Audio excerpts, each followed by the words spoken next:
안녕하세요. 쿠이카 시민사회협력실에서 성과관리와 평가를 담당하고 있는 김진경 과장입니다. 이번엔 넥스트 임팩트 컨퍼런스 세션 3에 머더레이터와 연사분들께 질문 드리도록 하겠습니다. 코로나19 확산 이후 넥스트 노멀 시대로 아무도 예상할 수 없는 그런 시대가 도래하고 있는데요. 이러한 시대에 한국과 아시아의 지역사회 중심의 컬렉티브 임팩트는 어떠한 방향으로 변화되게 될까요? 또 이러한 임팩트를 실현하는 과정에서 어떠한 어려움이 예상되고 우리는 이를 선제적으로 대응하기 위해서 어떤 준비를 할 수 있을지 답변 부탁드리겠습니다.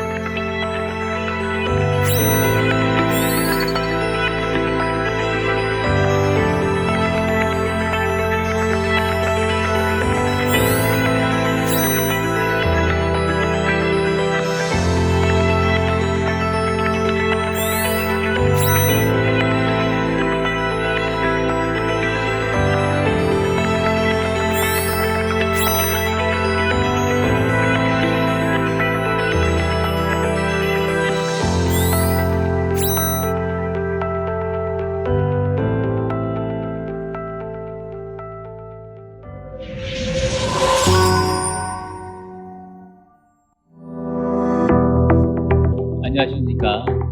2020 넥스트 임팩트 컨퍼런스 세션 3를 사회를 맡은 사회적 가치 연구원의 나석권입니다.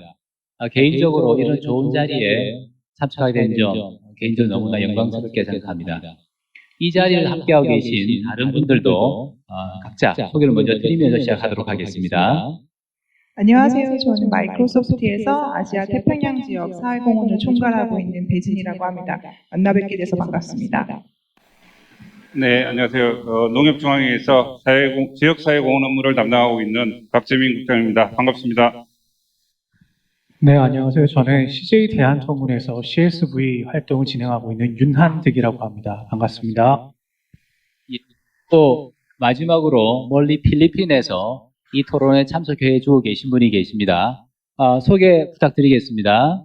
예, 안녕하세요. 저는 국제개발협력단체인 사단법인 캠프의 이철용이라고 합니다. 필리핀에서 연결합니다. 감사합니다. 네, 감사합니다. 이번 세션의 주제부터 간단히 말씀을 드리겠습니다. 컬렉티브 임팩트가 이번 세션의 주제인데 이 컬렉티브 임팩트가 로컬 커뮤니티에게 어떤 미래상을 가질 수 있는가 하는 그런 주제를 가지고 1시간여 동안 여러분들과 함께 이야기를 나눠보도록 하겠습니다. 직접 말씀드리기 전에 각자 준비해온 나름대로의 이제 슬라이드가 있습니다. 그 슬라이드를 먼저 발표 한번 드려보시고 토론으로 임하도록 하겠습니다. 그럼 맨 처음에는 마이크로소프트의 우리 배진희 부장님께서 한번 발표해 주시 바라겠습니다. 반갑습니다. 저는 이제 마이크로소프트에서 아태 지역 아까 말씀드렸다시피 사회공헌을 총괄하고 있는 배진희라고 하고요. 오늘 저희는 뒤에서 민관 협력이라던가 다양한 정부와의 파트너십에 대해서 많이 말씀을 주실 것 같아서 보기 드문 기업과 기업 간의 파트너십을 중심으로 마이크로소프트가 어떻게 콜렉티브 임팩트를 위해서 노력하고 있는지 소개해드리고자 합니다. 앞에서 여러 세션에서 말씀드렸다시피 이미 우리는 너무나 달라진 세상에서 살고 있습니다. 기술의 변화, 그리고 코로나로 인해서 우리는 1년 전과는 비교할 수 없는 세상에서 살게 되었고요. AI로 대변되는 기술의 변화라던가 그리고 코로나의 대유행은 우리가 가지고 있는 현존하는 사회 문제를 좀 더 심화시키고 복잡도를 증가시키는 것을 넘어서 새로운 사회 문제를 가져오고 있습니다. 그리고 또 높은 상호 의존도를 새삼 깨닫게 되었죠. 한쪽에서 쏘아올린 공이 높은 인터넷망, 연결이 높은 그 인터넷망을 통해서 전 세계적으로 삽시간에 퍼지는 것, 한 도시에서 발생된 질병이 삽시간에 전 세계적으로 퍼지는 것을 보면서 높은 상호 의존도를 새삼 깨닫게 되었습니다. 이 안에서 마이크로소프트와 같은 기술 회사들은 결코 자유로울 수가 없습니다. 저희가 만들어내고 있는 기술, 저희가 또 주도하고 있는 기술들이 세상의 변화를 이끌기 때문에 기존보다 훨씬 더 많은 책임감을 요구받게 되어졌죠. 그래서 마이크로소프트는 더 이상 어떤 자신이 벌고 있는 이익을 사회에 환원하는 것을 넘어서 직접 사회 문제에 개입하는 것에 대해서 고민하기 시작했고 그런 고민 과정에서 다양한 이해관계자와의 파트너십, 섹터 간의 협업들을 고민하게 되었습니다. 거기에서 가장 큰 힌트를 얻었었던 주제는 바로 우리가 당면한 가장 시급한 문제를 나열해 놓고 어떻게 해결할 것인지 세팅해 놓은 유엔의 지속 가능 발전 목표입니다. 마이크로소프트는 여기에서부터 사실은 협업을 고민합니다. 우리가 가장 잘할 수 있고 우리가 잘 해결할 수 있는 SDG 골즈 중에 전략적으로 선택을 하고요. 그 전략 안에서 우리가 생각하기에 우리의 자원이 가장 잘 활용되어질 수 있는 해결 방안들을 마련하고 그 해결 방안 속에서 SDG 목표들과 얼라이먼트를 이루죠. 그 얼라이먼트 안에서 우리는 파트너를 찾습니다. 마이크로소프트는 굉장히 큰 기업이고 100개 나라에서 100개 나라에서 비즈니스를 진행하고 있지만 저희 마이크로소프트는 뭐 그렇다고 해서 마이크로소프트가 모든 사회 문제를 해결할 수 없기 때문에 전략적으로 우리가 해결해야 할 문제, 우리가 잘할 수 있는 것을 선택을 하고요. 그 안에서 파트너십을 구축하고 있습니다. 마이크로소프트는 잘 압니다. 우리가 우리 사회 문제를 홀로 해결할 수 없다라는 걸. 그래서 정부, 비영리 단체, 그리고 다른 기업의 자원을 모아서 내부 자원과 외부 자원을 연결하는 과정에서 실질적으로 훨씬 더 훌륭한 소셜 임팩트를 만들어낼 수 있을 거라고 생각을 합니다. 그래서 마이크로소프트는 어떤 식으로 도대체 파트너십을 가져가는 거야? 라고 한다면 크게 세 가지로 나눕니다. 첫 번째로 우리가 가지고 있는 리소스를 명확하게 확인한 다음에 다른 이해관계자와 조인트 프로그램을 만듭니다. 마이크로소프트 사회공헌 담당 기사를 다 검색해보면 대부분 어떤 파트너랑 어떤 식으로 협업을 해서 어떤 문제를 해결하려고 하는지 파트너십이 굉장히 잘 강조되어 있는 면이 많습니다. 100% 사회공헌 활동을 비영리 단체들이랑 하고 있고요. 그런 면이 그러한 노력의 하나라고 보시면 좋을 것 같습니다. 그리고 단순하게 프로그램을 위해서 협력하는 것을 넘어서서 그 프로그램에서 나온 결과를 가지고 시스템 레벨적으로 높은 단위 어떤 변화를 또 추구하기도 합니다. 그 활동 중에는 뭐 정부가 가지고 있는 정책에 참여한다던가 혹은 뭐 캠페인을 진행한다던가 그런 높은 단위의 시스템컬 체인지도 저희가 집중하는 바 중에 하나입니다. 더 나아가서 그런 변화들이 외부에서만 진행되는 것이 아니라 내재화도 돼야 되기 때문에 내재화를 위한 직원 교육에도 열을 들이고 있습니다. 저희가 가지고 있는 기업과 기업 간의 콜라보레이션 사례들은 너무나 많기 때문에 오늘 제가 진행하고 있는 두 가지 사례만 설명드리면서 정리하도록 하겠습니다. 아마 들어보셨을 거예요. 그랩, 동남아시아의 우버죠. 거기 그랩과의 파트너십을 최근에 뭘 가져갔냐면 코로나 이후에 그랩 드라이버들이 사회적 거리두기의 강화로 인해 가지고 생계 위협을 받는 경우가 많아졌습니다.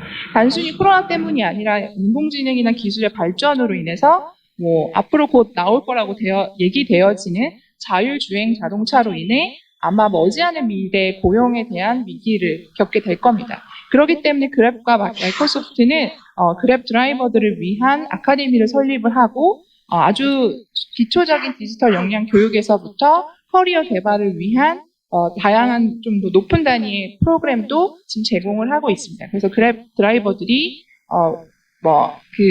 코로나 시국에 좀 더 높은 혹은 퀄리티 있는 일자리에 접근할 수 있는 다양한 채널들을 만들어내고 있는 것이죠.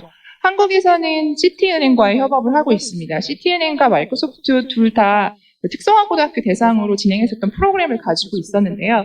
시티은행은 금융교육을 통해서 멘토링을 통해서 이 친구들의 어떤 금융적인 지식이라던가 이쪽 미래를 꿈꿀 수 있도록 지원을 해왔고 마이크로소프트는 특성화 고등학교 대상으로 또 디지털 역량 강화 교육을 진행해왔습니다. 각자가 잘하고 있는 것이 굉장히 달랐죠. 근데 한 아이는 디지털 역량만으로도 금융 지식으로는 살 수가 없습니다. 그래서 작년에 시티은행과 협약을 통해서 또 JA 코리아라는 비영리 단체를 통해서 한 아이에게 디지털 역량 강화과 그다음에 금융 지식 교육 멘토링을 붙이는 협업 모델을 만들어서 진행을 하고 있습니다. 그런 것처럼 마이크로소프트는 플랫폼 회사로서 기술 회사로서 최근에 일어나고 있는 다양한 변화, 사회 문제에 대한 깊은 책임감을 많이 느끼고 있습니다. 그렇기 때문에 다양한 이해관계자들과 협업을 통해서 진정하게 변화를 이끌어낼 수 있는 일을 하기 위해서 다양한 파트너십을 구축하기 위해 노력하고 있습니다. 앞으로도 마이크로소프트가 다양한 이해관계자들과 협업할 수 있도록 많은 지원과 관심 부탁드리겠습니다. 감사합니다. 예, 좋은 말씀 잘 들었습니다. 예, 다음은 실제로 이 업무를 하고 있는 필리핀에 계신 우리 이철영 대표님 간단하게 활동을 소개해 주시면 감사하겠습니다. 예, 안녕하세요. 저는 필리핀 현장인데요. 여보세요? 저는 필리핀 현장에서 국제개발 활동을 하고 있습니다. 특별히 제가 사는 지역은 마닐라 외곽에 블라칸이라고 하는 지역에 도시빈민 강제 이주민 지역 한 7만 명 정도 사는 지역에서 생활을 하고 있는데요. 저희는 이 지역에서 지역의 가장 취약한 일자리 해결을 위해서 지난 10여 년 전에 사회적 기업 봉제센터를 세우고 이 익팅이라고 하는 이 회사에서 저희들이 그 지역의 발전을 위해서 노력하고 있습니다. 그런데 지난 3월이죠. 코로나 코비드-19이 발생하면서 특별히 심각한 위기 상황이 왔습니다. 모든 물류들이 다 무너지고요. 그러다 보니까 이 익팅 사회적 봉제센터에 수주를 주던 그런 회사들이 다 도산을 하는 그러한 일들이 발생했습니다.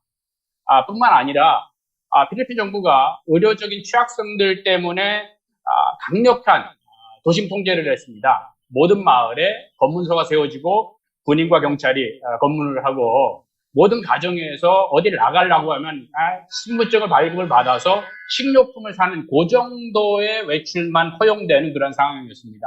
실제적으로 바이러스도 굉장히 어려운 그런 상황이지만 그보다도 일을 하지 못하는, 왜냐하면 모든 대중교통이 다 중단이 되고 그 다음에 모든 일자리들이 정부기관도 마찬가지입니다. 다 문을 닫는 그런 상황들이 벌어졌습니다. 바이러스보다도 우리 지역에서는 특별히 어떤 수입이 없어서 심각해지는 그런 상황들이 있었는데요. 필리핀이 사실은 동남아시아의 최대 코로나 확진 그런 국가이기도 하고요. 많은 사람들이 사망하는 그런 일들이 있었습니다. 그런 상황에 불구하고 이 사람들이 일자리가 없는 것들, 이것을 해결하기 위해서 저희는 긴급히 시정부, 지방정부와 협의를 해서 일을 할 수 있도록, 특별히 저희가 봉제를 하고 있기 때문에 이 그 방호용품, 마스크라든지 방호복이라든지 이런 걸 생산할 수 있도록 특별 허가를 해달라고 저희들이 뛰어다니면서 협의를 했었고요. 그 다음에 그 협의된 것 이제 허락을 받았는데 당장 운영을 하려고 하니까 누가 우리에게 수주를 줘야 되잖아요. 근데 거래처들이 다 문을 닫고 이런 상황에서 특별히 이제 한국에서 많은 구호 물품들을 보내고 있었는데 그럴 때 필리핀 관련해서는 저희 봉제센터에 많은 마스크라든지 방호복 이런 것들을 생산할 수 있도록 그렇게 지원하는 그러한 일들이 이어졌습니다. 이러한 일들을 통하여서 어머니들이 지난 한 4, 5개월 동안 30만 장 이상의 면 마스크와 방호복들을 생산을 해서 이러한 필요한 정말 빈곤 지역이라든지 의료기관에 배포가 되는 그러한 것들, 특별히 뭐 이 방역뿐만 아니라 일자리와 연계된 그러한 일들을 하는 일이 있었고 도산의 위기 상황에서 이것을 극복하는 그러한 일이 있었습니다. 사실은 익팅이라는 이 회사가 10년 됐는데요. 지금은 협동조합으로 정부 인증이 된 그러한 모델적인 국제개발에서 많이 소개되고 있는 그러한 사업입니다. 이 사업을 시작할 때 저희가 가장 중요하게 여겼던 것은 외부인들이 계속적으로 지원을 하지 않더라도 스스로 운영할 수 있는 그러한 능력을 키우자는 게 굉장히 중요했고, 그러기 위해서는 처음에 10년 전에 이 사업을 하기 전에 사업 먼저가 아니라 지역조사를 한국의 전문가, 필리핀의 전문가들이 같이 결합을 해서 지역조사를 했고요. 각종 다양한 인파워먼트 프로그램을 통하여서 이분들이 스스로 운영을 할 수 있는 것들, 그러한 경험을 통하여서 스스로 운영하고 생산하고 그 다음에 마케팅을 하고 이러한 능력들을 향상시켰죠. 그런 과정에 이 코로나 상황들 속에서 모든 것이 차단돼서 외부에서 들어올 수 없는 그러한 상황이었지만 이분들에게 생산이 주어졌을 때 그것을 원만하게 해결할 수 있는 그러한 것들, 한국에서 지원을 통하여서 이런 것들이 됐던 것뿐만 아니라 필리핀 보건부가 의료 관련한 수술실에서 필요한 그러한 필요 물품이라든지 이런 것까지도 수주를 주는 그러한 것들을 통하여서 저희들이 지금도 정말 새로운 희망을 갖고서 더 확장하는 그러한 일들이 있었습니다. 무엇보다 중요한 것들은 이분들 스스로가 아니라 한국과 이런 아시아의 협력 체계들 속에서 함께함으로 인해서 이러한 위기 극복을 통하여서 그 방역도 하고 또한 그 일자리도 만들고 뿐만 아니라 일회용품이 항공을 통해서 간다든지 이런 걸 통해서 탄소 배출이라든지 환경적 이슈도 많이 발생되는데 그러한 것까지도 줄일 수 있는, 저감할 수 있는 그러한 좋은 모델을 만들고 있습니다. 저는 이러한 경험들 통해서 이러한 협력이 굉장히 중요하다는 것을 아주 많이 느끼는 그러한 시간이었습니다. 감사합니다. 예, 좋은 말씀 잘 들었습니다. 마이크로소프트의 큰 뷰를 보셨다면 캠프의 로컬 커뮤니티의 활동을 잘 들으셨습니다. 다음번에는 국내에서 벌어지고 있는 CJ 사례를 한번 들어보시면서 또 다른 면을 검토해 보시겠습니다. 네, 안녕하세요. 저는 CJ 대한통운에서 CSV를 진행하고 있는 윤한득이라고 합니다. 방금 이철용 대표님께서 말씀 주셨을 때 이 로지스틱스를 통해서 굉장히 어려움에 겪었다고 이제 말씀을 주셨는데요. 저희 역시 포스트 코로나에서 로지스틱스가 갖고 있는 그런 강점에 대해서, 그 임팩트에 대해서 저희가 절감하고 있습니다. 저희 CJ 로지스틱스에서 CSV를 통해서 어떠한 비즈니스 랜드스케이프를 만들고 있는지 말씀을 드리도록 하겠습니다. 저희는 로지스틱스가 갖고 있는 업 기반의 상생 생태계를 구축하는 것들을 목표로 하고 있습니다. 그렇기 때문에 저희는 CSV 솔루션 랩을 통해서 업 기반의 소셜 임팩트를 저희는 인큐베이팅을 하고 있고요. 또한 저희가 서스테이너블 로지스틱스를 목표로 해서 전사적으로 어떻게 하면 지속 가능한 경영을 추진을 하고 운영을 할 수 있을지에 대해서 많은 고민을 하면서 사업을 운영을 하고 있습니다. 그 중에 저희들이 이러한 임팩트를 만들고 있고, 이 임팩트에 관해서 많은 분들이 관심을 갖고 있는 사업 중에 하나가 바로 실버 택배입니다. 실버 택배는 국내뿐만 아니라 해외에서도 인정받은 지역 상생 모델입니다. 실버 택배를 통해서 단지의 안전을 확보하고, 그리고 그 안에서의 친환경, 그리고 안심 배송뿐만 아니라 시니어들을 위한 일자리를 안정적으로 창출하고 있기 때문입니다. 저희가 이제 포커스를 갖고 있는 소셜 프로그램은 첫 번째는 급격하게 진행되고 있는 바로 고령화였습니다. 해당하는 내용에서 보면은 2017년서부터 저희가 고령화라고 예상을 하고 있었는데, 오히려 그것보다 훨씬 더 빠르게 우리나라의 고령화가 진행이 되고 있죠. 두 번째는 바로 저희 업 기반으로 만들어지고 있는 소셜 프로그램입니다. 바로 저희가 이제 택배를 통해서 경비실에서나 이런 것들이 많이 대신 뭐 이렇게 보관을 해주신다든지, 혹은 택배를 통해서 범죄에 노출이 된다든지, 그리고 최근 같은 경우에는 아파트들이 공원형 아파트로 되어 있기 때문에 인도와 차도가 구분이 없어서 택배차가 가득에 운행을 하게 되면은 많은 뭐 어린이 사고라든지 단지 내 교통사고가 발생을 하게 됩니다. 그래서 저희들은 이런 택배 밸류 체인에 시니어들에 적합할 수 있도록 모듈화를 진행을 했고요. 그래서 시니어들이 참여하기 적합한 모델을 개발을 했습니다. 일반적인 택배 하시는 분들은 터미널에서 고객들까지 처음부터 이렇게 진행이 되고 있지만, 저희가 실버 택배 같은 경우에는 아파트 내에 저희가 드롭 포인트를 만들고, 해당하는 드롭 포인트 내에 택배 기사님들이 택배를 내려놓게 된다면 거기에 있는 실버 배송원들이 한 명당 2개 혹은 3개 동을 전담해서 배송을 하게 됩니다. 그리고 또 이제 배송하시는 것들도 친환경 공동 카트를 통해서 안정적이고, 그리고 지속 가능하게 저희가 배달을 할 수 있도록 진행하고 있습니다. 저희가 두 번째는 저희는 이 사업을 2013년부터 진행을 했습니다. 저희는 2013년, 그러니까 콜렉티브 임팩트라는 모델이 국내에 도입되기 이전에 저희는 어떠한 시니어 구출 이 모델을 저희 기업 혼자만 해결할 수 있는 문제가 아니다라고 저희가 이제 인증을 하면서 이해관계자 협력 기반의 안정적인 체계를 구축을 하자. 그래서 CJ 대한통운 같은 경우에 이런 물량이라든지 이런 장비나 이런 것들을 지속 가능하게 이제 진행을 하고요. 그리고 지자체, 그리고 시니어 일자리 정책에 대해서 보건복지부라든지 한국노인인력개발원과 협력을 하고, 각 지역마다 있는 시니어 센터와 협력해서 시니어 일자리를 창출하는 것들을 저희가 진행을 하고 있습니다. 또한 올해도 저희가 지자체, 그리고 공기업, 그리고 공공기관과도 저희가 이제 안정적인 MOU를 통해서 이런 콜렉티브 임팩트, 그리고 그 임팩트를 더 많이 만들려고 하고 있습니다. 세 번째는 저희 사업의 진정성입니다.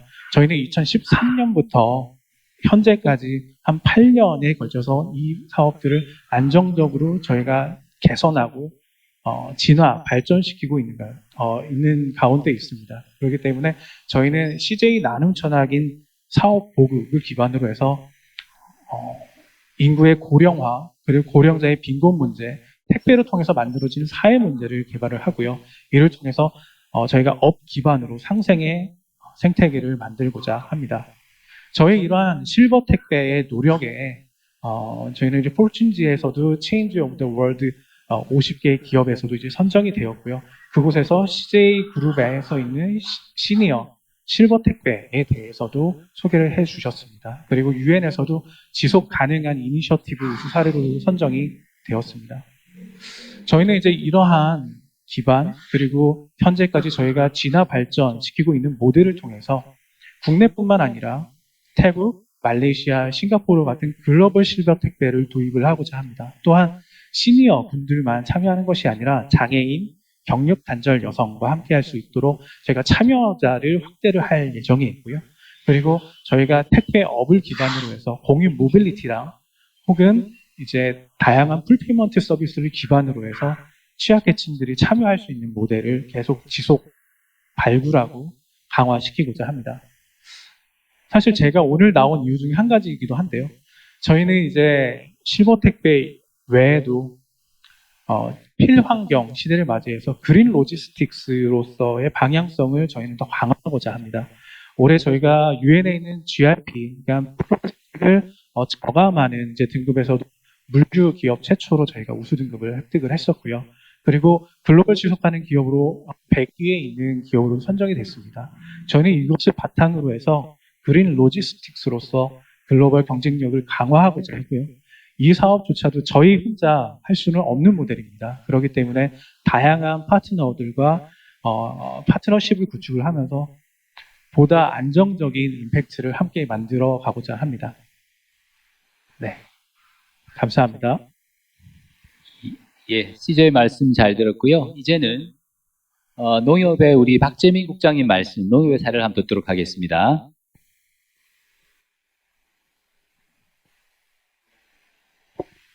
네, 안녕하세요. 소개받은 국장입니다. 저는 오늘 농협에서 진행하고 있는 우리 민간 협력 사회공헌 사례를 좀 소개해드리도록 이렇게 하겠습니다.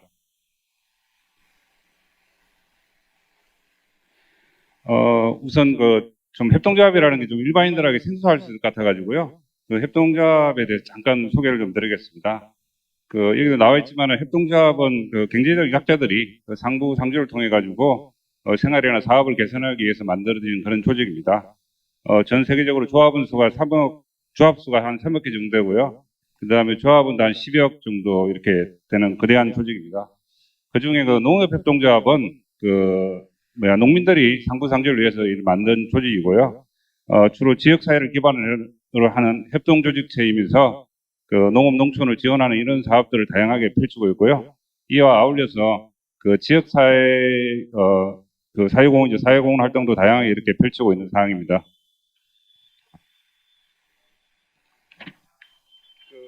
협동조합에 관해서는 세계 각국의 협동조합을 대표하는 연합체인 ICA라고 국제협동조합 연맹이 있습니다. 그 연맹이 있고요. 이거는 세계 최대 비정부기구로 알려져 있는데 회원기관이 109개 국가에 312개 전국 단위 협동조합이 이렇게 가입되어 있습니다. 그리고 ICA는 7개의 원칙하에서 ICA 원칙하에서 이렇게 운영이 되고 있는데 7원칙에 보시면은 지역사회 공헌에 관한 원칙이 이렇게 포함되어 있어서 협동조합은 지역사회 기여를 이렇게 상당히 중요시하고 있는 상황입니다. 다음은 한국농협인데요. 한국농협은 설립된 지가 60년 정도 됐습니다. 그래서 지금 보면은 세계적으로 이렇게 성공적인 모델로 이렇게 잘 알려져 있는데요. 그래서 다양한 사업의 지역사회 공헌 활동도 다양하게 펼쳐왔습니다. 그렇지만은 그동안에 이 사회공헌을 총괄하는 조직이 없다 보니까 조금 체계적이지 못하고 좀 시너지 효과도 미비했던 게 사실입니다. 그래서 작년에 저희들이 지역사회공헌부를 신설하고 좀 조직적으로 체계적으로 사회공헌을 좀 실시하려 하고 있고요. 그래서 지역사회 기업에 또 우리 사회에서 좀 소외받고 있는 농업과 농촌을 위해서 좀 사회공헌을 집중적으로 이렇게 실시하고 있습니다. 그래서 이런 뭐 다양한 저희들이 그 사회공헌 활동을 하고 있는데요. 그 중에서 오늘은 그 뭐 시간 관계상 몇 가지만 좀 그 대표적인 사업 몇 가지만 좀 소개해 드리겠습니다.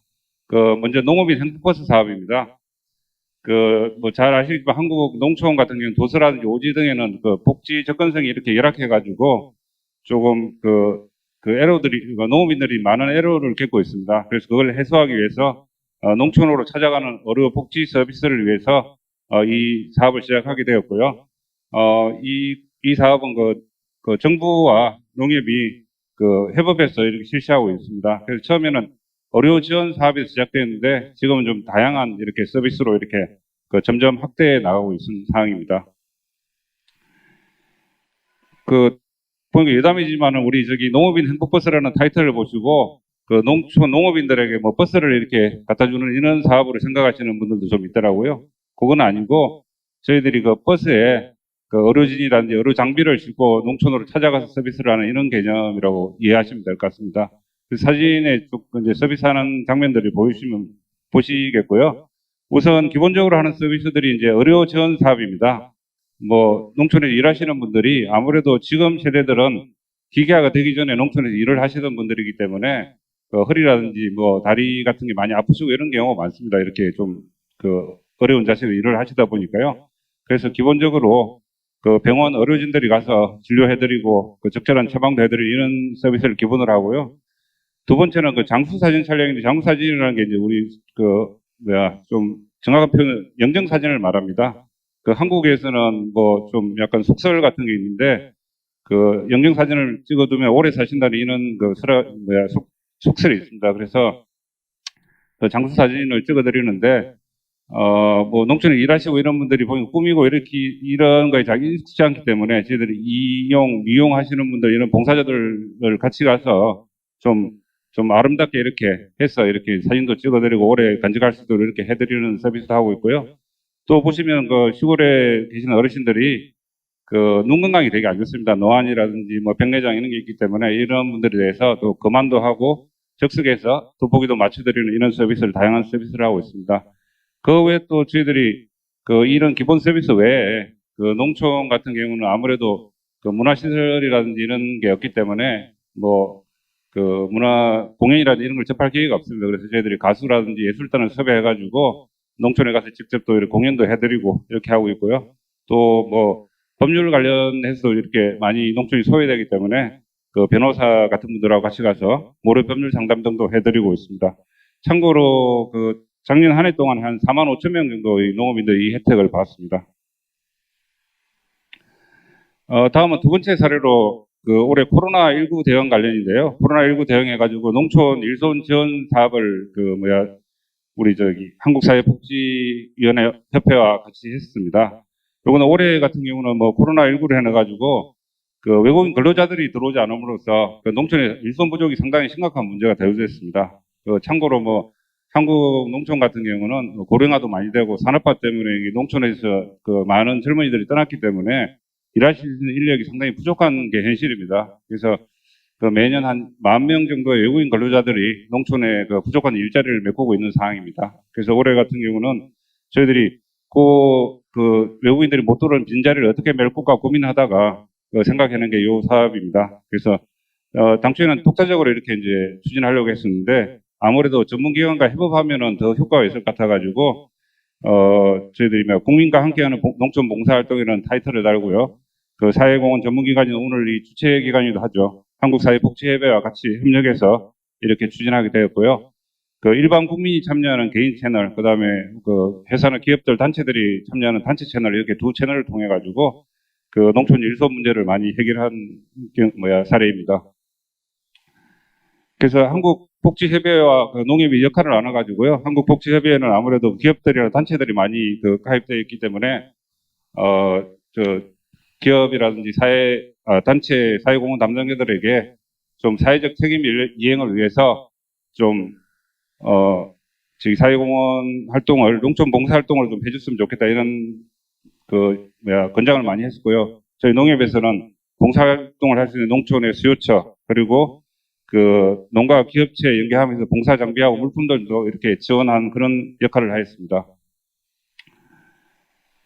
여기는 국민과 함께하는 그 농촌 봉사활동 사례들 기사에 소개됐던 사례들 한 가지만 소개드리면 저희들이 뭐 당초에는 일회성으로 이렇게 처음에 기획을 했었는데 좀 주기적으로 활동할 수 있게 이렇게 했고요.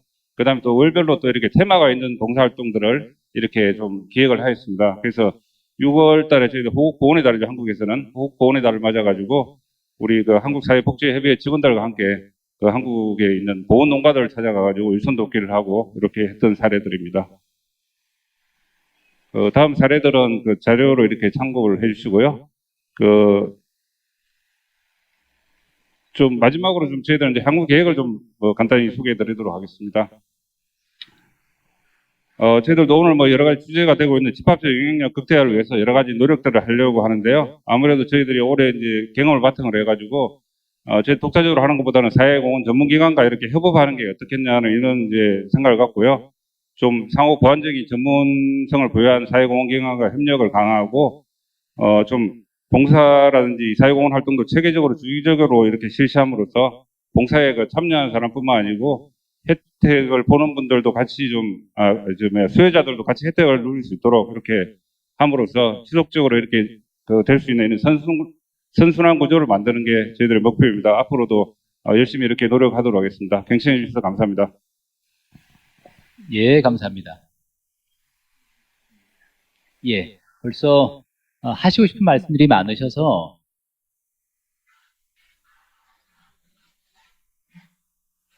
정말 예, 아주 짧게 말씀을 드리고 넘어가겠습니다. 예, 다보스 포럼이라는 이야기를 제가 하고 싶은데요. 지금 모든 분들이 하시는 게 이게 잘 안 넘어가네요. 예.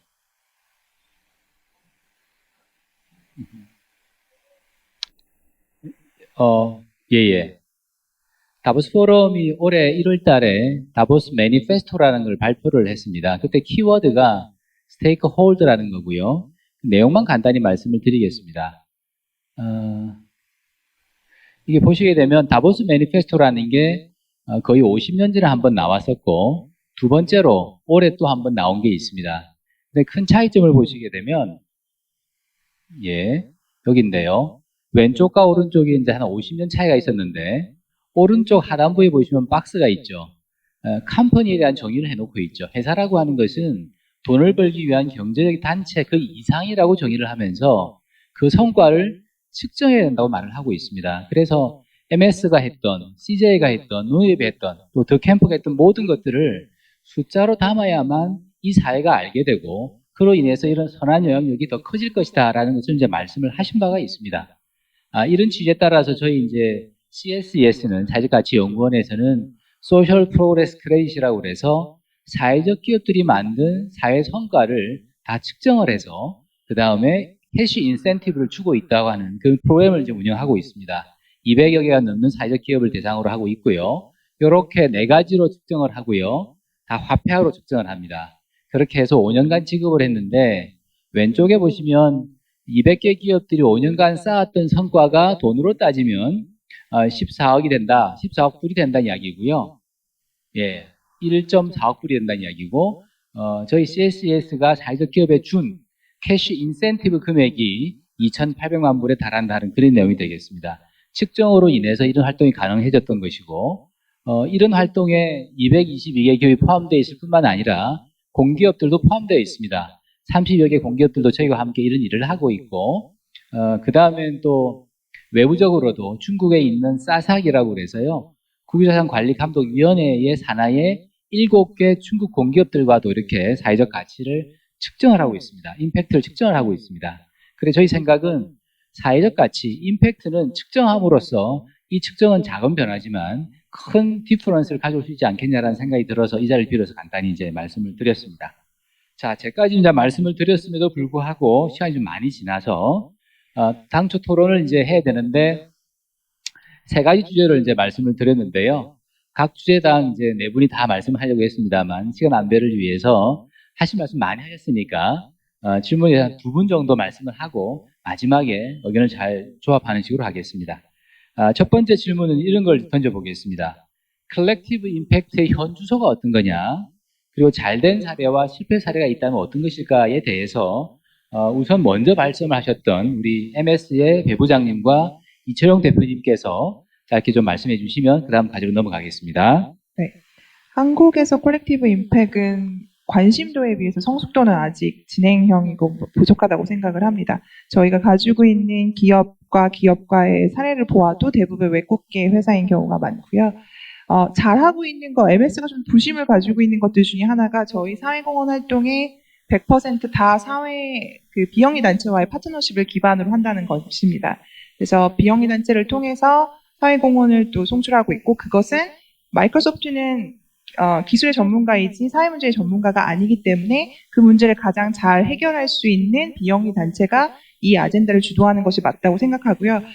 거기 안에서 저희 기술이라던가 자원이 붙여서 실질적으로 변화를 이끌어낼 수 있는 것들에 관심이 많습니다.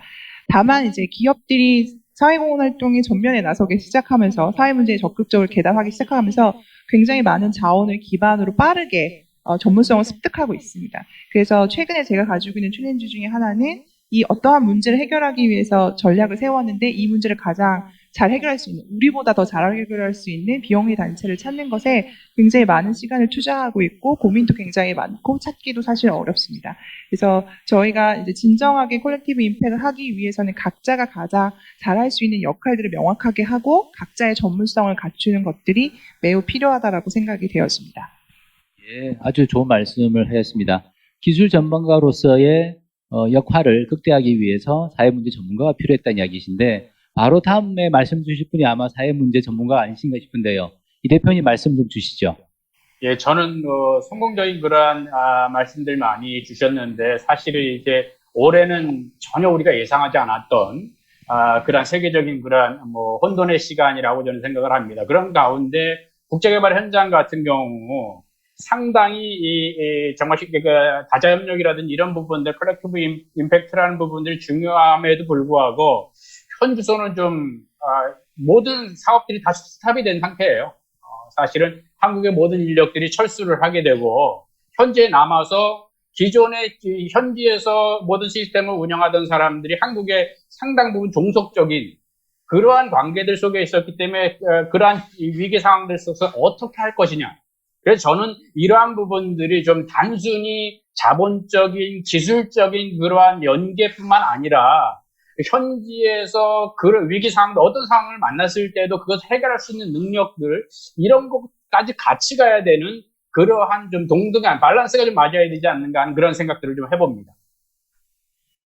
또 우리 이 대표님께서도 이제 결국 밸런스 이야기를 또 하셨습니다. 결국 그러다 보면 기술 전문가뿐만 아니라 현장 전문가, 또 사회 문제를 아는 분들의 모든 사람들의 이제 조합된 노력이 필요한 것 같습니다. 그렇다면 이 주제가 바로 다음번 주제로 바로 연결이 되어서 주제 말씀드려보면 두 번째 토론으로 하고 싶은 주제가 바로 Public Private Partnership이었습니다. PPP라고 이야기를 하죠. 이런 상황에서 우리 한국 또는 각 기관들의 장점이 뭐고 우리가 아픈 점이 또 뭔가 하는 그런 점이 있는 것 같습니다. 이 문제는 조금씩 다 들어볼 필요가 있을 것 같아서요. 우선 농협 우리 박 국장님께서 먼저 말씀을 주시고 또 의견 듣도록 하겠습니다. 예. 오늘 여러 기관에서 발표도 하시고 하시는데요. 저희 기관뿐만 아니고 한국의 어떻게 보면 강점이랄까 이런 것들은 그런 것 같습니다. 우리 기업과 단체들이 사회공헌에 대해서 선택이 아니고 이렇게 필수로 받아들이는 분위기가 많이 이렇게 좀 팽배해 있는 거 아닌가 싶은 생각이 들고요. 아까 CJ 특별도 사례가 있었지만은 과거에 기업의 사회적 책임에서 넘어서서 공유가치 창출의 CSV까지로 이렇게 발전돼 있고, 그래서 소비자의 가치나 기업의 가치, 그 다음에 사회적 가치가 이렇게 공존하는 이런 윈윈하는 이런 시대로 가는 그런 사회적 분위기가 많이 형성된 것 같습니다. 그런 의미에 상당히 좀 저희들 강점이지 않을까 싶고요. 그리고 한국 특유의 문화가 또 빨리빨리 하는 그런 문화 때문에 좀 빠른 의사결정, 그 다음에 또 우리 기업들이나 단체들이 또 이렇게 좀 많이 모여있고 그러다 보니까 또 협업체계 구축하고 이런 것들도 상당히 좀 좋은 조건이 아닌가 이런 생각이 듭니다. 그래서 이렇게 기관들이 협업하고 이렇게 하면서 시너지를 발휘하고 또 더 큰 가치를 창출할 수 있는 이런 기회들이 많은 게 큰 강점이라고 생각이 들고요. 다만 좀 약점이라고 할 수 있는 거는 저도 이렇게 사회공헌 업무를 한 2년 하면서 느끼지만은 조금 그 협업한다는 게 좀 약간 단기적이랄까요? 이렇게 하고 단기적인 성과에 그다음에 일회성 성과에 좀 그 조급해하는 그런 경우가 좀 많지 않나 이런 좀 생각을 해보게 됩니다. 저도 좀 그랬던 것 같고요. 그래서 조금 그런 것들이 약점으로 꼽히고요. 그다음에 또 이제 각 기관들이 물론 오늘 협업 사례도 많이 나왔지만은 그 전문 기관들이 보면은 자기 전문성을 살려가지고 좀 바탕을 독자적으로 이렇게 하는 경우도 사회공헌 활동을 하는 경우도 많습니다. 그래서 이런 것들도 조금 아쉬움이랄까 약점이랄까 이런 생각이 들고요. 이런 걸 뭐 극복하기 위해서는 아무래도 앞서 말씀드렸지만 각자 이제 전문기관의 전문성을 살리고 주체성을 살리되 좀 지속 가능한 이런 관점에서 좀 오늘 주제로 되는 컬렉티브 임팩트를 갖다가 좀 끌어올리기 위해서는 좀 소통과 협업 이런 것들을 좀 해야 되지 않을까 싶고요. 그런 걸 통해 가지고 협력 체계를 구축하고 이런 협력할 수 있는 생태계를 구축해 나가면은 좋지 않을까 이런 생각이 듭니다. 네. 예. 아울러서 그럼 CJ에서 또 어떻게 느끼시는지. 네, 말씀을 주셨다시피 저희가 살아가는 이제 좀 사회적인 저변 그리고 이제 사회적 가치에 대한 공감대가 많이 높아진 것도 사실인데요. 저는 이제 거기에서도 법적인 것들, 그러니까 특히 말씀드리면 공기업의 경영 평가를 통해서 저희가 프라이빗 퍼블릭 파트너십에 관련된 전환이 일어난 것이 아닌가라는 생각이 듭니다. 개인적으로도 저는 이제 민간에서 이러한 공공에 함께하는 이제 사업 같은 것들을 기획을 하고 있는데요. 눈에 띄게 협력하는 사업들이 많이 이제 확산이 되고 있고, 두 번째는 롱텀 베이스로 해서 이 사업이 운영될 수 있는 기저가 마련이 된 게 아닌가 싶습니다.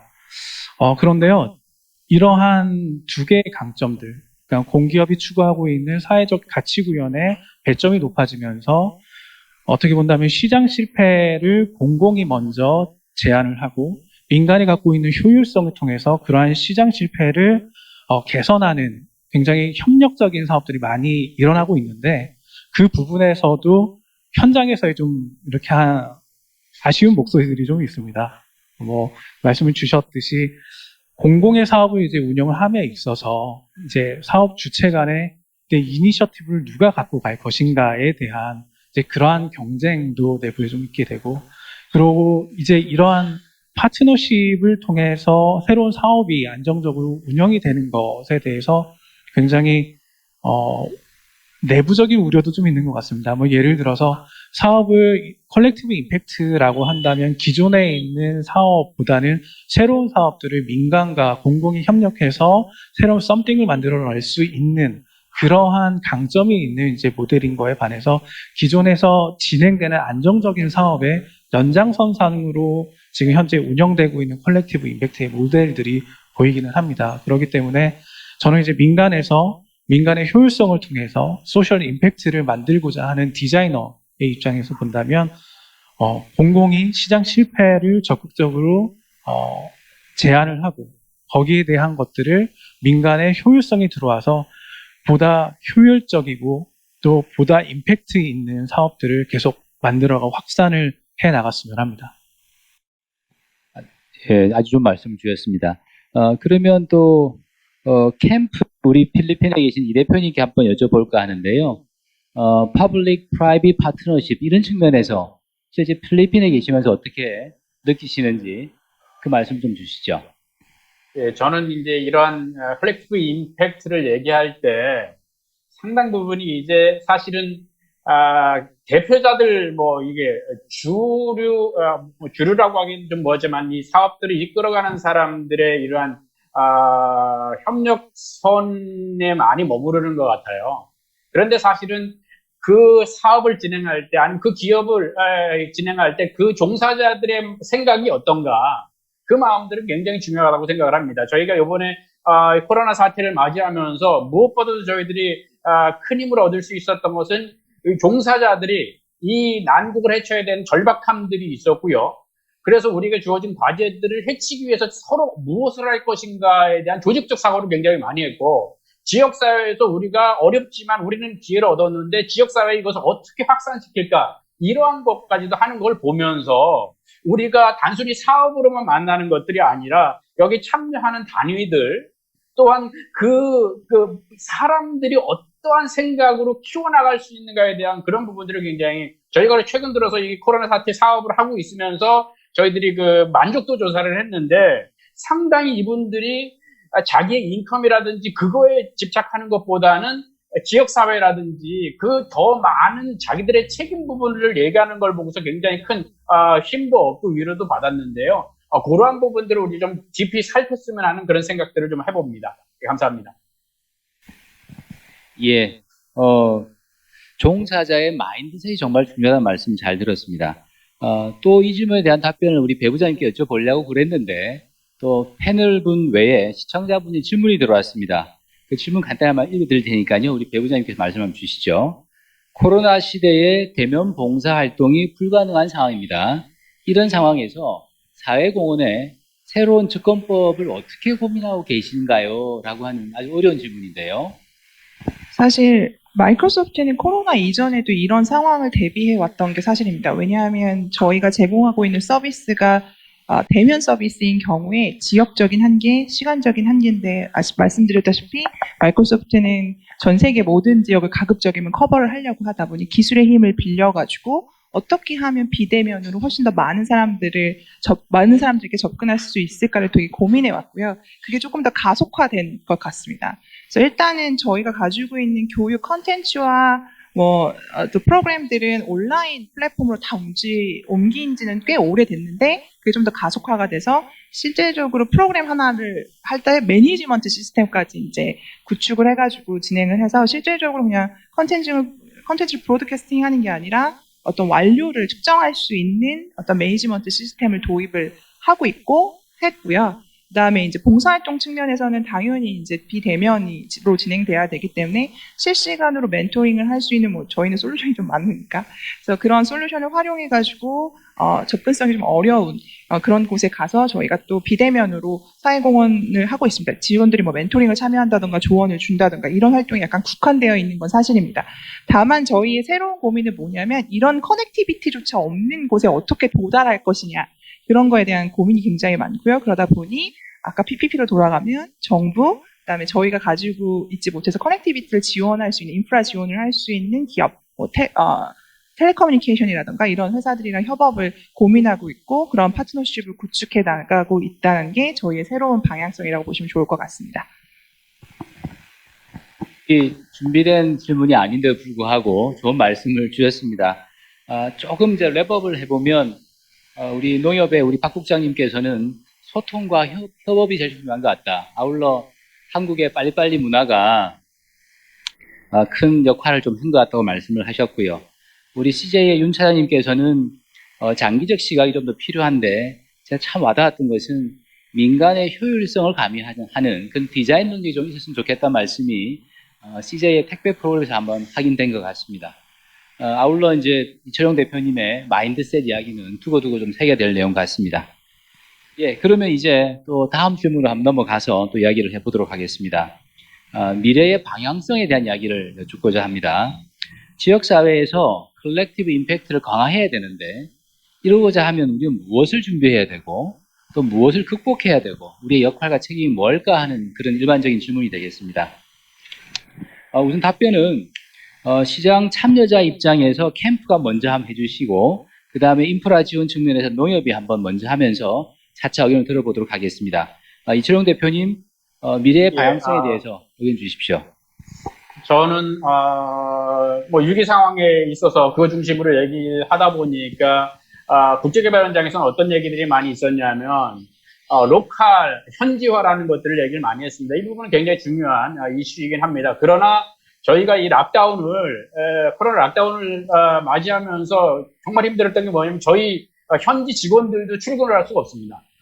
지역의 산적한 문제들을 개입을 해서 해야 되는데 그래서 저희는 이번에 철저하게 생각한 것이 커뮤니티 베이스의 지역 중심의 그러한 시스템을 어떻게 만들 건가를 하면서 특별히 많은 부분에서 테크놀로지에 많이 집중하는 경향들이 있는데 그것보다도 저는 사람이라고 생각을 합니다. 그 테크놀로지를 풀어나갈 수 있는 사람이고 그런 자원들이 지역에 있어야 되는데 그러니까 기술 중심이 아니라 그것을 무시할 수는 없지만 사람 중심 그런 사람들을 양성하고 활동할 수 있게 하는 그러한 롱텀의 플랜들이 앞으로는 필요하지 않겠나 하는 그런 생각들을 해봅니다.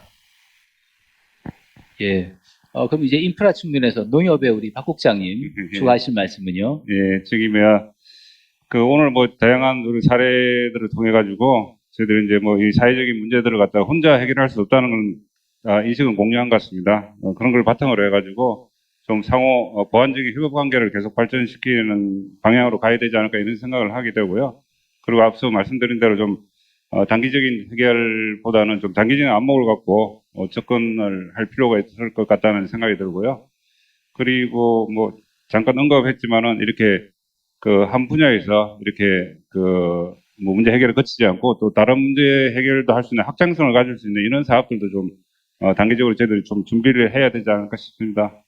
그런 과정에서 제가 보니까 앞서도 말씀드렸지만은 저희들이 아까 빨리빨리라는 게 좀 좋은 측면도 있지만은 또 나쁜 측면은 좀 조급성을 가지고 이렇게 빨리 단기에 문제를 해결하는 그런 성향들도 좀 있는 것 같습니다. 그런 것도 있고요. 그 다음에 또 아무래도 한 단일 기관이 아니고 협업을 하다 보니까 기관들 간의 문제 인식이라든지 소통의 문제도 생기는 그런 상황인 것 같습니다. 그래서 이런 걸 극복하기 위해서 내부적으로도 이렇게 구성원들 간의 협업이 이렇게 가치를 더 창출할 수 있다는 이런 좀 공감대 형성도 필요할 것 같고요. 그 다음에 또 외부 기관들하고 협력함에 있어가지고 좀 시스템이라든지 이런 사업 방식 이런 거에 대해서 좀 유연하게 대처할 필요가 있지 않을까 이런 생각을 해봅니다. 예. 또 우리 CJ 입장에서도 민간 기업으로서 충분히 또 하신 말씀이 있을 것 같은데요. 미래의 방향성에 대해서. 저는 이제 이러한 사업들을 저는 이제 실버 택배를 기반으로 해서 좀 바라보고 있는데요. 저희가 실버 택배를 통해서 이러한 PPP의 모델이 성공할 수 있었던 첫 번째 이유 중에 하나는 선명한 문제의식이었습니다. 다른 이야기로 하자면 공공의 아젠다를 저희가 뽑아낼 수 있고 그 아젠다를 통해서 저희가 명확한 KPI와 측정 가능한 지표들을 저희가 도출을 해야 되는데요. 이러한 솔루션, 이러한 프로세스를 갖고 가기 위해서는 이런 공공의 아젠다를 뽑을 수 있고 논의할 수 있는 플랫폼이나 이런 컨퍼런스가 활성화가 되어야 되지 않을까라는 생각이 듭니다. 그리고 두 번째는 방금 말씀해 주셨지만 사업에 대한 유연성에 대해서 말씀을 주셨는데요. 실리콘밸리가 벤처의 천국이 될 수 있었던 이유 중에 하나는 다양하고 엄청난 파워풀하고 크리에이티브한 솔루션이 많다기보다는 오히려 실패한 솔루션을 다시 제기할 수 있고 이 제기한 것을 통해서 새로운 것들과 연결할 수 있는 생태계가 구축되고 이러한 재도전 프로그램이 굉장히 well made 된 이유 중에 하나입니다. 그렇기 때문에 저희는 이제 컬렉티브 임팩트도 다양한 이해관계자가 참여하는 만큼 어떻게 본다면 실패의 가능성이 한 기업이 추구하는 것보다 더 많을 수밖에 없습니다. 그렇기 때문에 그러한 실패 요인들을 줄어들고 실패가 됐을지라도 이것을 기반으로 해서 something new의 솔루션을 만들 수 있는 그런 공공의 플랫폼 그리고 이제 공공의 역할, 공동의 선명한 문제의식을 디벨롭할 수 있는 그런 프로그램들이 같이 있지 않으면 좋지 않을까라는 생각입니다. 예. 우리 마이크로소프트 좀 주시죠. 너무 좋은 말씀을 많이 해주셔가지고 이걸 좀 정리해서 다듬으면 될 것 같습니다. 문제의식 말씀해 주셨는데 저희가 어떤 파트너십을 구축하거나 협업 사업을 할 때 분명히 우리는 프로블럼 스테이트먼트부터 시작을 합니다. 하지만 그거를 바라보는 관점도 각 섹터마다 다르고 표현하는 언어도 조금씩 다르게 될 겁니다. 근데 그 언어를 이해하고 관점을 이해하는 시간을 갖기가 아주 현실적으로 힘들죠. 제가 이제 다른 나라의 사회공헌도 진행을 하다 보니까 한국이랑 약간 비교를 해서 설명을 하자면 누가 맞다 틀리다는 아닌데요. MOU에 도달하는 시간을 비교해 봤을 때 외국에서 진행되는 MOU는요. 시간이 1년 정도가 걸립니다. KPI를 세팅을 다 하고요. 실행 단계에서 어떠한 심지어 이벤트 계획까지 언제 어디서 어떻게 할 건지 구체적인 계획이 이루어져야 MOU가 됩니다. 그러니까 MOU 이후에는 실행만 쭉 하면 되고 문제가 생겼을 때 협의를 통해서 그걸 고쳐나가면 되는 건데 저희 한국 같은 경우는 MOU가 소통과 커뮤니케이션의 시작인 경우가 많습니다. 그러다 보니까 바라보는 관점도 조금 다르고 진행하다 보니까 MOU 이후에는 뭔가 잘 되지 않기도 합니다.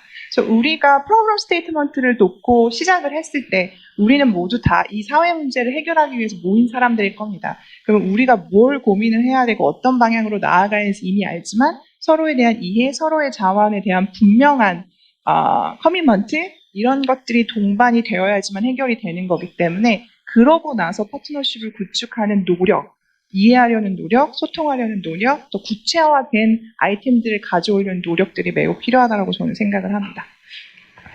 예. 각자 말씀을 하셨는데 불구하고 마치 짜놓은 것처럼 좋은 키워드가 많이 나온 것 같습니다.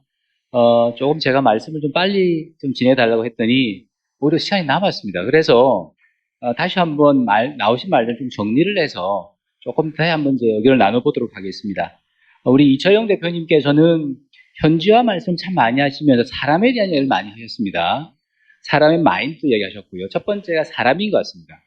두 번째는 우리 농협의 박 국장님도 말씀하신 게 뭐냐면 장기적 안목 이야기도 하시면서 확장성 있는 CSR 사업 이야기를 하셨습니다. 두 번째 테마는 사업인 것 같습니다.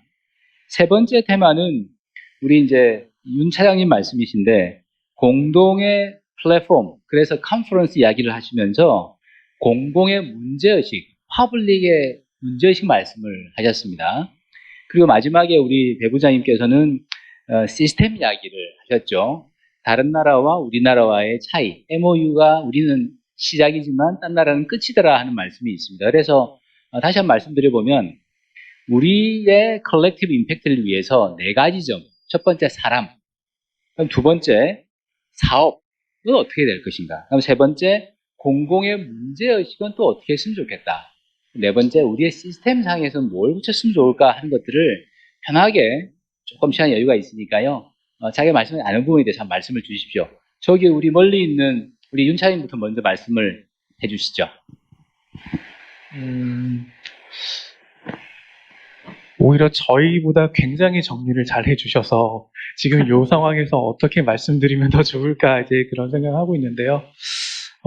정말 컬렉티브 임팩트가 한국에 이제 들어온 지 그리고 이슈화가 된 지 저는 한 3년 정도 된다고 생각을 합니다. 그렇기 때문에 컬렉티브 임팩트에 대한 니즈는 굉장히 높은 반면에 이런 것들을 어떻게 추구를 해야 될지 그리고 이런 것들을 어떤 식으로 세부적으로 디벨롭을 해야 될지에 대한 컨센서스가 굉장히 많이 좀 수준에는 못 미치는 것들이 사실입니다. 그렇기 때문에 오늘 이야기를 정리를 해주시면서 사람, 비즈니스, 그리고 공공선, 그리고 이러한 저변에 대한 그런 동의에 대해서는 굉장히 오늘 말씀 함께 한 것 중에서 가장 좋은 정리가 아닌가라는 생각이 들고요. 그리고 저희가 이런 것들을 기반으로 해서 이런 컬렉티브 임팩트, 저희 혼자, 기업 혼자, 공공 혼자 이렇게 해결할 수 있는 것들이 점점 좀 어려워지는 지금의 시대에서 이런 것들을 함께 만들어 갈 수 있는 그러한 저희들 그리고 이런 기업들, 공공 그리고 민간하게 그런 무브먼트가 이제는 좀 일어나야 되지 않을까? 그리고 그런 무브먼트들이 일어나기 위해서는 민간 기업이라든지 민간 기업이 갖고 있는 효율성이라든지 공공이 갖고 있는 다양한 대원과 이러한 저변들이 계속 시스템적으로 저는 잘 세팅이 지금부터라도 잘 되시면 우리의 한국형 PPP라는 것들이 세계를 변화시키지 않을까라는 생각이 듭니다. 부장님, 예.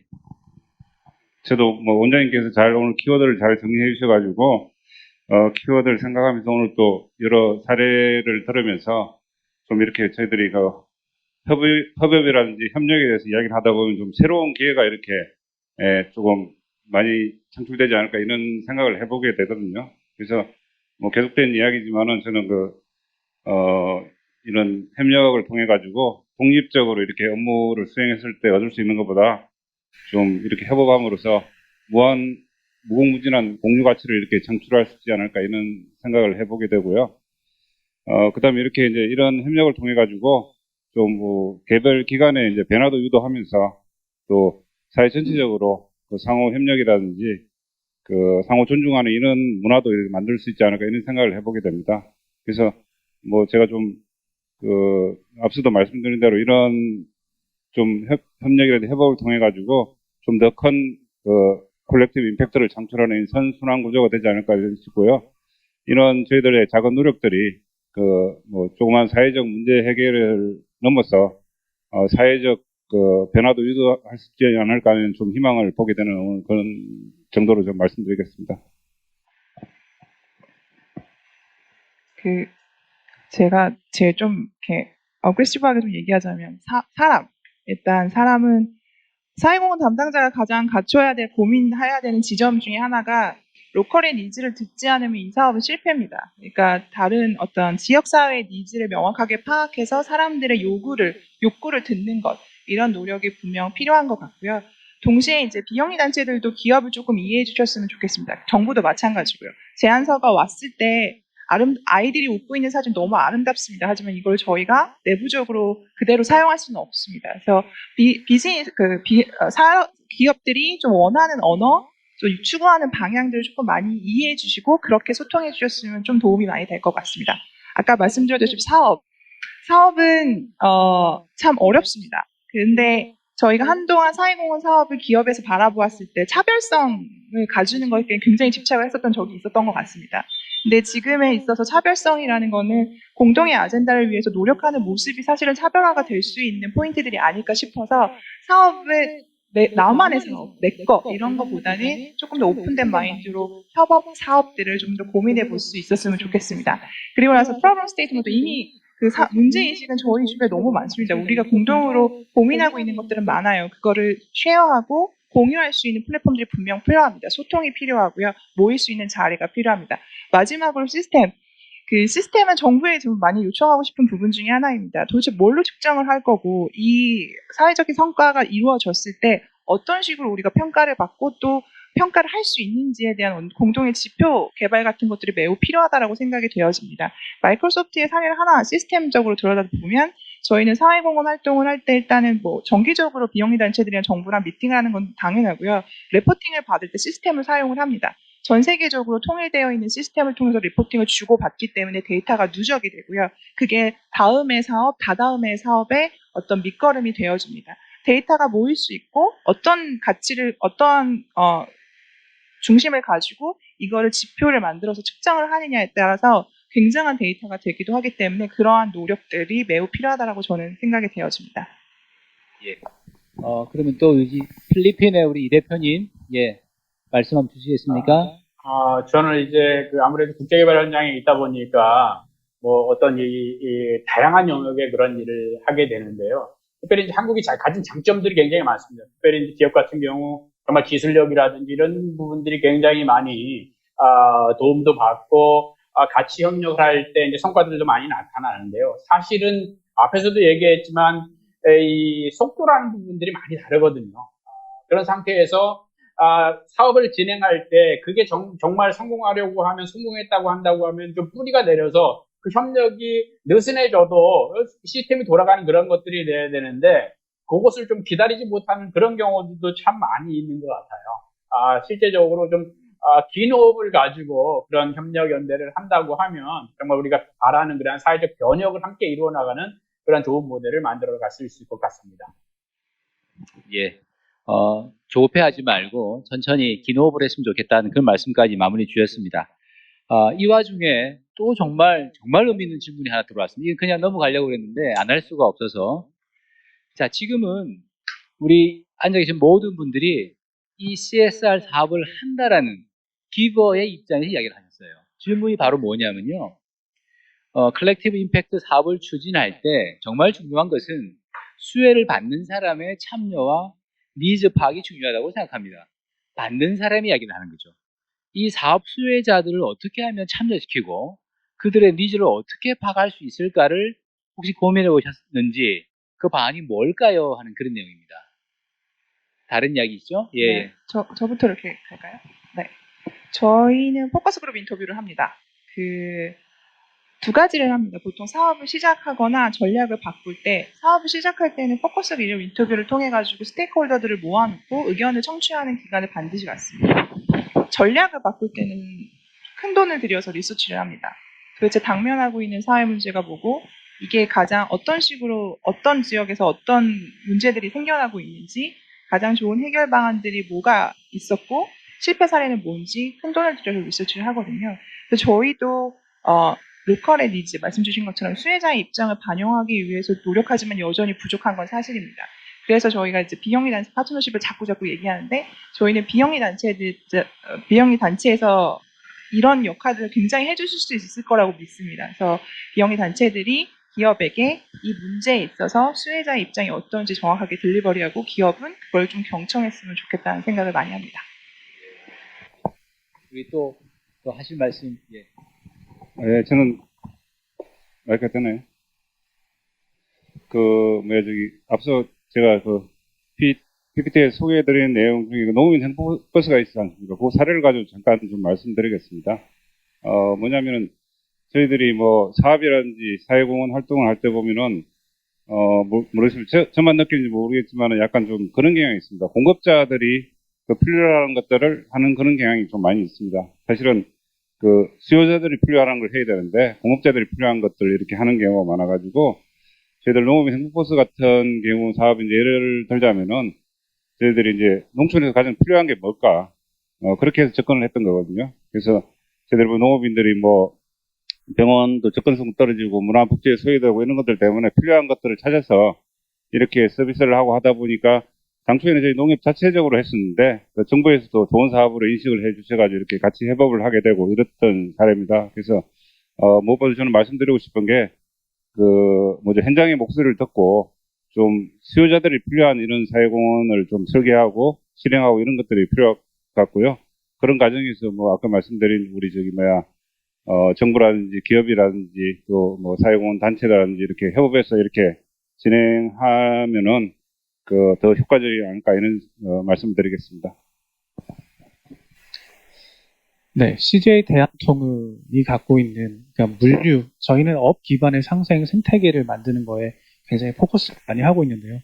물류가 갖고 있는 강점 중에는 국가의 대부분의 인프라에 연결이 돼 있다는 것입니다. 그리고 국가의 대부분 인프라 연결된 사회적인 니즈를 해결할 수 있는 것들을 저희들이 함께 고민하고 해결할 수 있다는 건데요. 저희는 참가하시고 저희랑 이렇게 함께 하시는 이제 참여자들의 니즈에 관련돼서는 어떻게 본다면은 저희는 공공이나 NPO나 그리고 NGO에 요청을 많이 하는 편입니다. 그분들이야말로 정말 PPP에 있어서의 현지의 니즈 그리고 현재 참여하시는 분들의 그런 것들 사회적인 문제들을 가장 많이 고민을 해주시는 분들이고요. 그리고 그 고민하는 와중에서 민간 그리고 기술이 그리고 이런 로지스틱스들이 해결할 수 있는 가장 크리티컬한 부분까지도 함께 제안을 해주시는 분들입니다. 그렇기 때문에 저희는 먼저 저희가 갖고 있는 이런 업 기반의 강점들 그리고 이것들을 통해서 NGO라든지 공공이라든지 이런 곳에서 저희들이 먼저 의견을 듣고 그분들이 가장 필요하시는 것들을 듣고 그것들을 해결할 수 있는 방향으로 저희는 그렇게 사업들을 CSV 활동들을 진행하고 발전시키고 있습니다. 예. 어느덧 길었던 시간이 금방 지나가고 말았습니다. 이제 확실히 더 좋아져서 더 많은 일을 할 수 있는 상황에서 끊게 된 점 되게 아쉽게 생각합니다. 멀리 필리핀에서 참석해 주신 우리 이 대표님 그리고 자리에 함께하고 계신 모든 분들께 감사의 말씀을 드리면서 컬렉티브 임팩트의 결과는 1 플러스 1은 2가 아니고 1 플러스 3이 될 수 있다. 또 4 이상이 될 수 있다는 그런 결론을 마음에 품고 오늘의 토론은 마쳤으면 합니다. 예, 감사합니다.